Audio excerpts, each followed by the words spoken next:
This week's episode is brought to you by lynda.com. Lynda.com, as you may know, is an easy and affordable way to help individuals learn practically anything. We're talking about hundreds of thousands of streaming tutorial videos created by experts in a ton of different fields. Web design, audio production, video production, animation. The videos range from beginner to expert, so there's something for everyone. Easy to follow, broken into reasonably sized chapters so you can pick up where you left off, and there's even searchable transcripts. If there's a program you want to learn, a skill you want to perfect, lynda.com has got you covered. For just $25 a month, you get unlimited access to the whole library, and there are premium packages on top of that.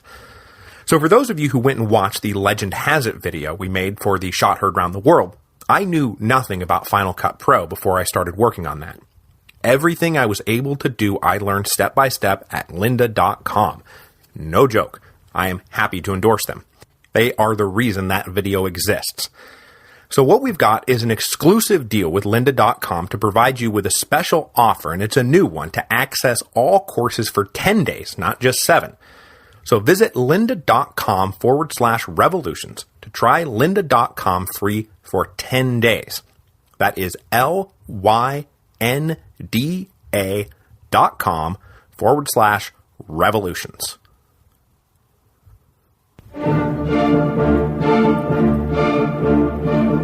Hello, and welcome to Revolutions. Episode 3.16, The Society of 1789. So we left off last time with the National Constituent Assembly moving forward with its plans to nationalize the French Catholic Church. Today, that process will take another huge step forward. But the church was not the only thing on the table in the spring and early summer of 1790. The delegates of the assembly worked extraordinarily long hours, 7 days a week, to try to work out a new constitution for France. But every issue they took up seemed tangled up with every other issue. And then, as they tried to untangle the knot, they were forced to take up issues they had not meant to take up at all. But that's how it goes when you try to rewrite the fundamental laws of an ancient kingdom from scratch. Today, we will see them dive into questions about the judicial system, the making of war and peace, the future of hereditary rights, and then, of course, once again back to the church.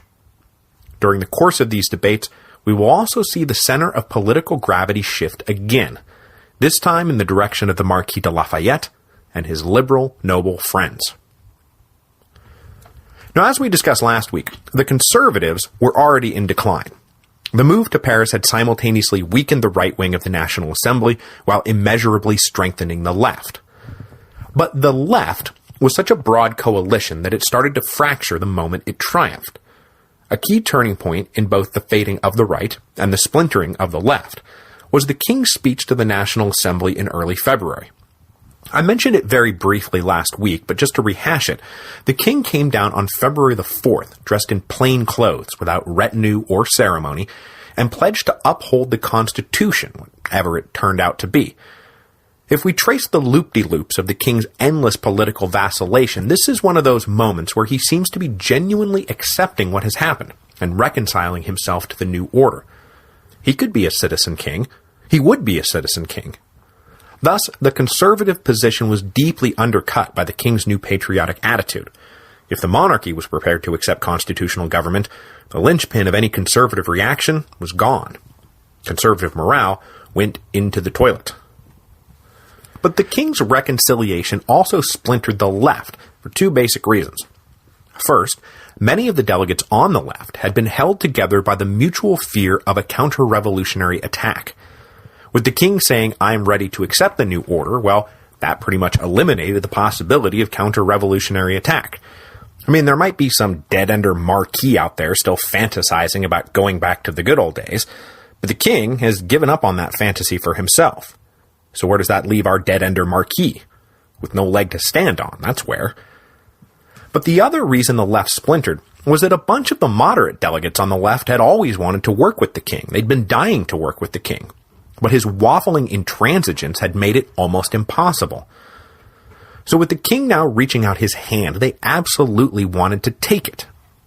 Meanwhile, the radical delegates still didn't trust the King. They didn't want to work with Louis. They wanted to tell Louis what to do. So just as the newly founded Jacobin Club was coming into its own, it fractured. And for the rest of 1790, it looked to many like the Jacobins were not the future of the revolution, but rather a collection of men as dead-ended as our fantasizing marquis. So if the far right and the far left were boxed out by the king's new attitude, who was left in the box? Well, I'll tell you. The liberal nobles who formed a new political club called the Society of 1789. As a kernel, the Society of 1789 came to life shortly after the move to Paris, when a few liberal nobles began to meet up informally. Most had joined the new Jacobin Club, and initially the Society of 1789 was more social than political. Prominent at these early gatherings were the Abbé Sieyès and Condorcet, and a few other like-minded fellows, most of whom had been members of Adrien Dupour's loosely organized Society of 30 back during the lead-up to the Estates General. Though interestingly enough, Adrien Dupour himself, the man who had been at the center of the Society of 30, did not join the Society of 1789. After the king's speech in February seemed to remove the threat of counter-revolution, the liberal nobles started to see in the radical Jacobins the next threat to the new enlightened order. The first big split came in March over the issue of who could be a member of the Jacobin Club. The Central Committee, run by Robespierre, Dupour, Barnave, and Lameth, were happy to open membership to anyone who could pay the dues. But the liberal nobles thought that it ought to be restricted to men who were delegates of the National Assembly. After all, if the club planned to hand down instructions to its delegate members on how to vote, inviting in just anyone off the street to have their say, that made no sense. With the open membership policy adopted, though, the Comte de Crillon and a group of associates walked out in March 1790 to set up their own little club. Then just a few weeks later, Lafayette himself stopped attending Jacobin Club meetings for the same basic reasons, though his withdrawal was also driven by a running feud with Alexandre Lameth.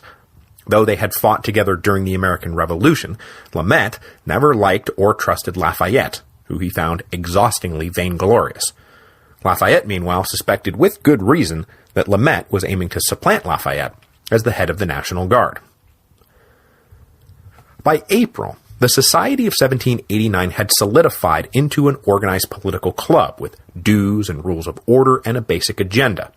And from their name, it's not hard to guess what their agenda was. Ensure the survival of a constitutional monarchy built on principles outlined in the Declaration of the Rights of Man. As I said, these guys were mostly liberal nobles, and soon joining their ranks were Mirabeau, Talleyrand, Bailly, and, making his very first peek into the history books, a writer and man of business for the Duc d'Orléans, Jacques-Pierre Brissot, who would, a few more factional splinterings down the road, find himself at the center of the Girondins, so that will make him kind of a big deal. For the moment, most of the members of the Society of 1789 continued to hold dual membership in the Jacobin Club, but it wouldn't be long before they were forced to pick a side. With tensions on the left rising, the National Assembly took up two matters in May 1790, which ruptured the binds that so tenuously held them together. First, the matter of judicial reform, and second, the matter of who would be allowed to declare war in the new constitutional order. One of those things the National Assembly had done over the winter of 1789-1790 that I said I would go back and pluck out as needed was to suspend the functions of the Parlement. With everything that had gone on over the last year, having some little backwater of hereditary privilege running the judicial system was unacceptable. The rule of law was of paramount importance, so having these judges who bought or inherited their offices rather than earning them by merit just wasn't going to fly. In early November 1789, the Parlement were suspended, and as I said a while back, no one came to their defense this time around. But that left the very obvious question, well, what do we replace it with? In May 1790, the National Assembly finally took up the question. From his central position within the Jacobin Club and the National Assembly, Adrien Dupour, long at the forefront of battles over the judiciary, obviously took the lead. He drew up a plan that called for the democratization of the legal system, He wanted judges to be elected, juries to hear civil cases, and all laws applicable to everyone, regardless of wealth or social status. But when this program was taken to the National Assembly, the delegates balked at its sweepingly democratic nature. Even Jacobin delegates shrugged off party discipline to vote against the package. On the critical question of whether the king would have a veto over judicial appointments, the Jacobin left just barely held it together enough to squeak through a narrow no vote. It was obvious where the Jacobin defections were coming from. It was the liberal nobles of that society of 1789, who were now clearly running away from the radicals and toward the king. This was confirmed just a few days later when the National Assembly got word that England and Spain were on the brink of war. If war did break out, France might have to make good on its long-standing alliance with Spain, the so-called family pact between the two branches of the Bourbon royal dynasty. With the war clouds brewing, Louis did what kings of France had done for time immemorial. He issued orders to prepare warships for possible engagement. War and peace, after all, were the king's business. That much at least we can agree on. The members of the Society of 1789 were certainly willing to entertain that idea, and so in response to the king's orders, they pushed through the National Assembly a retroactive ratification of Louis's actions. But their erstwhile allies on the far left wanted no part of this. They saw the National Assembly now more than ever as the sovereign political body, and thus the only body that could legitimately declare war or negotiate peace. From May the 15th until the 22nd, the National Assembly raged over this question. Even the rapidly declining conservatives got in on the action, putting forward a proposal for the king to have sole discretion over war and peace. The radical Jacobins rejoined that no, the National Assembly will have sole discretion over war and peace, which left the center wide open for the members of the Society of 1789 to come in and say it should be a decision reached jointly. In a somewhat stunning turn, this was the moment when the Comte de Mirabeau showed which side he was really on by supporting this mixed system. And that was the formula that carried the day. Luckily for everyone, England and Spain did not go to war at that moment, so none of this was put to the immediate test, but the debate did prove that the liberal nobles, who always considered themselves to be the natural leaders of the revolution, were finally in the driver's seat, right where they had always thought they belonged. Shortly after this victory, the Society of 1789 then backed the Abbé Sieyès for the president's chair, which I haven't mentioned but you may have realized was an office in the National Assembly elected on a monthly basis. Anyway, the 1789ers backed Sieyès over the radical Jacobin candidate, and Sieyès won. In the wake of this battle, Mirabeau and Talleyrand both walked out of the Jacobin Club never to return, and when they departed, others quickly followed. So the initiative was now with the Society of 1789, and they strengthened their own position by offering associate member status to delegates who couldn't afford the fairly steep dues expected of full members. Soon they had about 160 delegates on their rolls, including most of the guys who had walked out of the Jacobins back in March. Meanwhile, the Jacobin Club itself was left with almost the same number, because the walkouts were hitting them hard. But though the left had now split into two camps, that did not mean they disagreed on everything, and so after the divisive debates of May, they came together in June to tackle the fates of those men who formerly comprised the First Estate and those men who formerly comprised the Second Estate. After closing the debate on declarations of war, the National Assembly returned to the question of the Catholic Church. Its lands had been taken by the nation, its monastic orders had been suppressed, its tithes had been abolished. So now that everything was stripped away, it was time to decide what would be built up to replace it. This issue was debated for just over a month, and with the Society of 1789 and the Jacobins more in agreement than disagreement, this debate was not nearly as contentious as the resulting total reorganization of the French Catholic Church might suggest.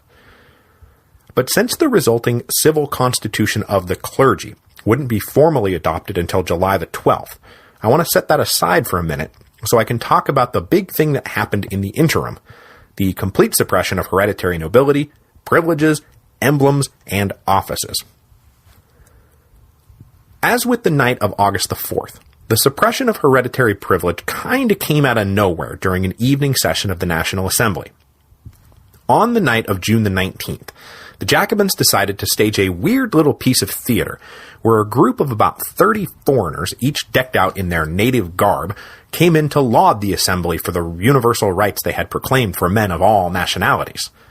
This was all a very odd and very transparent little bit of stagecraft, and it was fairly well known that these guys, whoever they were, had rented their native garb from the Paris Opera. But after this stage disruption was over, a real disruption burst forth. A delegate, apparently on his own initiative, stepped up and moved that in keeping with the universal equality of man that they had all just applauded, that hereditary titles should be abolished. With the door thus opened, the waters came flooding in. More delegates, mainly our liberal noble friends, rushed in to denounce all marks of noble status. They renounced their coats of arms, their special liveries, their inherited titles, and any social distinction that they enjoyed strictly on the basis of their quote-unquote nobility. The few conservatives in the hall tried to halt this flood, pointing out quite rightly that the routine of the National Assembly had become major national issues during the day, more provincial or limited issues in the evening. The suppression of hereditary rights had no place being debated in an evening session. But of course, the ever-present audience was ever-present. The boos and catcalls rained down on the conservatives. The cheers embraced every liberal who stepped up to suggest some other odious mark of nobility that could be ditched. When the vote came in, it wasn't even close. And soon enough, the member rolls of the National Assembly no longer contained any mention of the Marquis de Lafayette. Instead, you have some guy named Monsieur de Mortier. No more Comte de Mirabeau.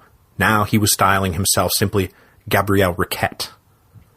Conservative nobles were aghast. They had already given up all their feudal rights, and now they were barred from the few remaining social trinkets they had to show that they were still better than the commoners. You're stripping me of both my honor and my identity.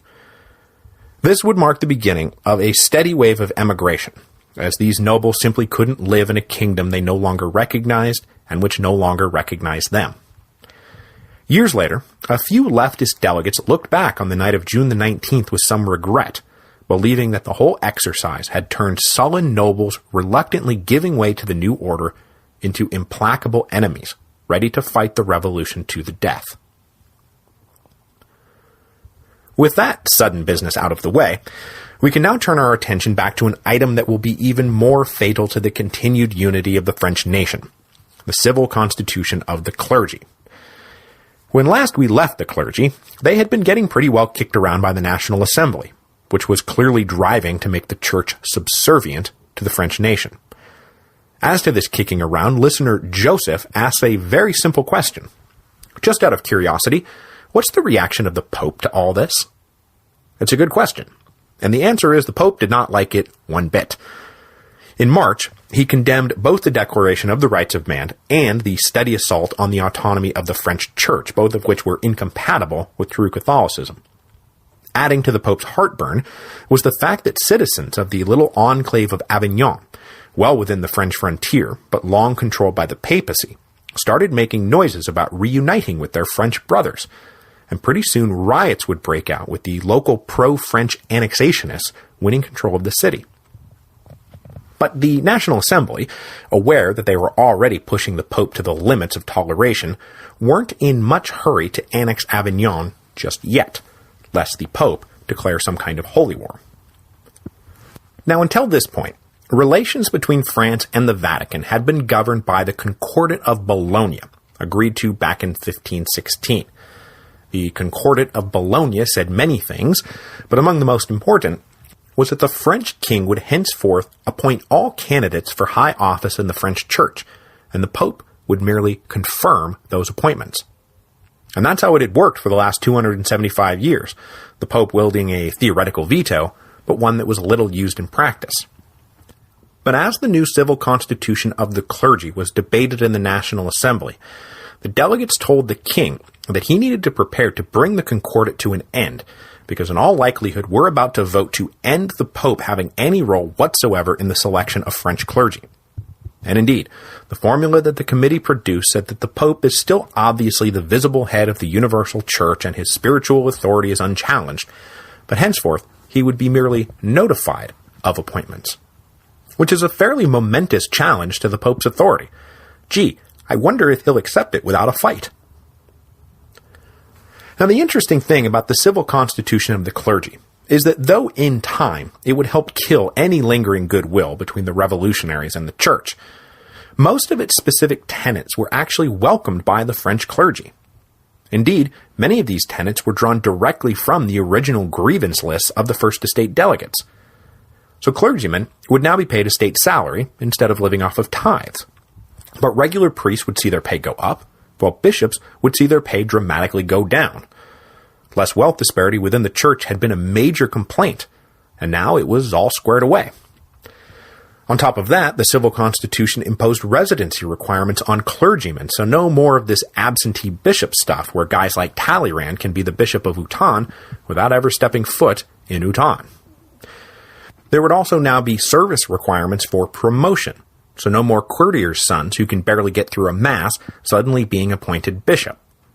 And then, any part of the church not directly involved in cure of souls, that is actually ministering to the spiritual health of a flock, well, those were just abolished, reaffirming, among other things, the suppression of all those monastic orders. All of this was right in line with what the majority of the First Estate delegates had been asking for. The only thing that was really controversial was that the clerics would now stand for election like any other public office, from the simplest parish priest to the mightiest bishop. But though the priests and bishops wouldn't be subjected to the same electoral bodies, they would both be subjected to electoral bodies that might include Protestants, atheists, and even Jews. The idea that those heathen dogs would have any say at all in who could and could not be a Catholic priest was enough to make the stomach of any devout Catholic turn. But it was in keeping with the spirit of the times. The Church's new role in the constitutional order would be to support the moral and spiritual well-being of the nation, the whole nation. Nothing more and nothing less. All of this was debated, worked through, and revised through June, and the civil constitution of the clergy was finally approved on July the 12th, 1790. But though it appears that the majority of the clergy were prepared to accept it, the sad sack Ancien Regime bishops notwithstanding, there was still one enormous question left on the table. What if the Pope came out and said to the French clergy, "You must not accept this"? That would leave them and the French nation in quite a bind. And indeed, when he did, it did. But we will leave that confrontation for an episode or two down the road, because I want to wrap up today with the big mega party that France celebrated 2 days later, on the anniversary of the fall of the Bastille. So just to back up a little bit, after the Women's March on Versailles, which represented a triumph of popular will over absolute monarchy, the institution that best represented that triumph was the National Guard. And the National Guard soon came to represent a very specific form of popular will. Because after the active-passive citizen distinction was established, it was further decreed that only active citizens could volunteer for the National Guard. And over that winter they did in patriotic droves, the true citizens of France joining the militia that would defend the nation from its enemies both internal and external. Alongside the patriotic rise of the active citizens' National Guard were spontaneous feasts celebrating the federation of the nation, the unity of the French people, and the universal values proclaimed in the Declaration of the Rights of Man. With these improvised parties cropping up all across France, the Paris Commune got together in May and said, hey, we should do one of these too, and it should be the biggest one yet. We'll call it the Fête de la Fédération, the Feast of the Federation, and we'll hold it on the anniversary of the storming of the Bastille. Now, since Lafayette was the head of the National Guard, and Bailly was the mayor of Paris, both were leading members of the Society of 1789, obviously what the Society of 1789 had to say about all of this was pretty critical. And after some hesitation, they decided to back the plan. They were definitely coming to the conclusion that the revolution was winding down, and it was time to start thinking about how they were going to perpetuate the new order. And big commemorative ceremonies are a handy way to celebrate everything that's happened, while also implying that those days are now in the past. Conservatives, of course, were appalled by the whole notion of a giant party celebrating the demise of everything they held dear, but as it turned out, the radicals weren't too keen on the idea either. there were some pretty deep suspicions that Lafayette and his cronies were planning some kind of political coup backed by the active citizen-filled National Guard. But though this was emphatically not Lafayette's plan, the great Fête de la Fédération was going to invite representatives from every National Guard company in France to come march in a great procession. With tens of thousands of guardsmen expected to attend, was it really a stretch to wonder what use Lafayette might put them to? Sure, the Parisian units had stood up to him during the Women's March on Versailles, but all the passive citizens had now been weeded out, so who knows where their loyalties now lay. But despite the misgivings of both the conservatives and the radicals, preparations for the party moved forward. With something like 400,000 people expected to attend, the Champ de Mars was selected as the only suitable site. If you've ever been to Paris, it's now the big park where the Eiffel Tower is. The plan was to transform the field into a very Romanesque space, with triumphal arches and a great altar to the fatherland as the centerpiece of the show. But with only a few weeks to get everything done, it turned out that there was too much to do and not enough workers to do it. So in a scene almost as moving as the celebration itself, Parisians of every social stripe came out to help finish the job. Nobles worked alongside commoners, artisans with lawyers, men with women. Even the royal family came down to oversee the project and lend a hand. All driven, it seemed, by simple patriotic solidarity. In the days leading up to the feast, representatives from the provincial National Guard units began to arrive, and they were offered space to camp in the Tuileries Garden, where the king would come down and greet them and mingle with them. It really was starting to look like the revolution was over. On the morning of July the 14th itself, it started to rain, and rain heavily. But the crappy weather could dampen no spirits. The assembled National Guardsmen marched down the streets of Paris towards the Champ de Mars. Along the way, they were joined by all the National Assembly delegates, and when they all reached the Champ de Mars, they paraded through the hundreds of thousands of onlookers, miserable in the driving rain, but otherwise pretty buoyant. The king and delegates of the National Assembly sat together on a stage off to one side of the great altar, signaling the unity of the new constitutional order. And then at about 3:30, Bishop Talleyrand, I think the only bishop willing to do the job, proceeded with an opening mass and benediction. And if he screwed it up, as he was very nervous he would do, not being much for religious ceremonies by nature, it helped that no one could really hear him. Then Lafayette came forward, and he took center stage. It was undoubtedly the high point of his life and career. As a young man, he had fought for the cause of liberty with the noble Americans, and then he had come home and fought for the same liberties for his fellow countrymen. He was the commander of the National Guard, he was a key leader in the ascendant political club of the day, his own personal values had become enshrined in the Declaration of the Rights of Man. Now he stood in front of hundreds of thousands of his fellow citizens as the most popular, well-known, and distinguished leader probably in the whole nation. It was all as he had no doubt seen in his head 1,000 times before. He was fulfilling his destiny as the hero of two worlds. At just about 5 o'clock, Lafayette climbed up on a great white horse and rode over to ask the king and president of the assembly permission to administer the great oath to his National Guardsmen. Then he returned to the altar, and he pledged, "We swear forever to be faithful to the nation, to the law, and to the king, to uphold with all our might the Constitution as decided by the National Assembly and accepted by the king, and to protect, according to the laws, the safety of people and properties, transit of grains and food within the kingdom, the public contributions under whatever forms they might exist, and to stay united with all the French with the indestructible bounds of brotherhood."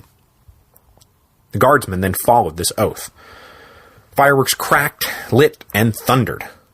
Then the king stood to take an oath of his own to defend the Constitution, and critically he referred to himself not as the King of France and Navarre, but as King of the French.